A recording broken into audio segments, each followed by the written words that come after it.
Halo semua, perkenalkan nama saya Lilis Suryani. Sering dipanggil dengan Bu Lilis atau Bulis. Saya saat ini mengajar di SMA Negeri 2 Jorong sebagai guru bidang studi bahasa Indonesia.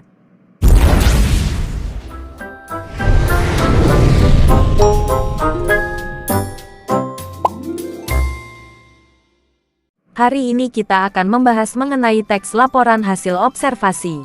Hari ini saya dengan siswa saya bernama M. Salim Rahyan akan melakukan diskusi di dalam kelas untuk membahas pembuatan teks laporan hasil observasi di lingkungan sekitar sekolah.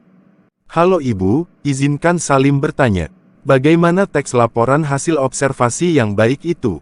Masih ingatkan dengan simpulan pelajaran kita minggu lalu bahwa teks laporan hasil observasi merupakan hasil kegiatan pengamatan berdasarkan fakta dan data, dan teks ini juga disebut teks klasifikasi. Karena memuat klasifikasi mengenai jenis-jenis suatu hal berdasarkan kriteria tertentu.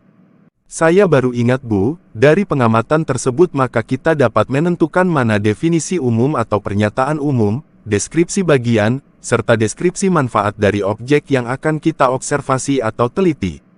Begitu ya Bu? Benar sekali. Apa yang Salim sampaikan tadi disebut dengan struktur pada teks laporan hasil observasi.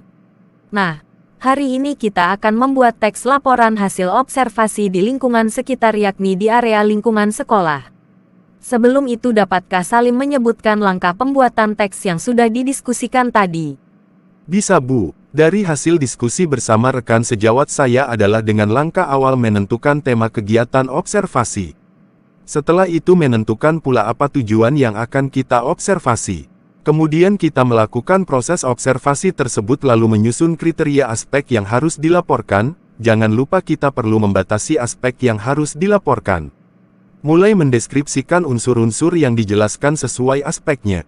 Oke, jika begitu kita langsung keluar kelas dan melihat area sekitar lalu tentukan sendiri objek mana yang dipilih.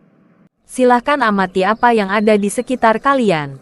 Jangan lupa pula deskripsikan objek tersebut, bagaimana bentuknya, ciri-ciri dan sifat objek tersebut pada umumnya. Baik Bu, ini saya sudah menentukan objeknya, yaitu lingkungan sekolah, di mana saya mengumpulkan informasi tentang alamat lengkapnya seperti apa lingkungannya. Apa saja tempat-tempat yang ada di sekolah? Ada apa saja di tempat-tempat tersebut? Benar begitu Bu? Benar sekali apa yang sudah Salim sampaikan kepada Ibu. Langkah berikutnya adalah mengembangkan pernyataan umum tentang objek yang dibahas. Selanjutnya, jabarkan tiap definisi bagian secara jelas dan terperinci. Pastikan bagian-bagian yang kamu jelaskan sesuai dengan hasil pengamatan yang kamu lakukan di tahap 1 dan tahap 2. Jangan sampai kamu mengarang informasi atau mengubah fakta yang ada. Baik Bu, kami akan membuat teks laporan dari hasil observasi. Jadi, mudah bukan membuat teks laporan hasil observasi?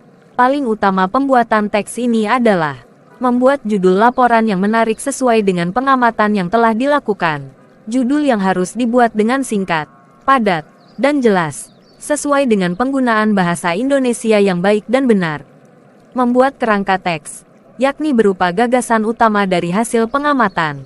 Sekian dan terima kasih saya ucapkan.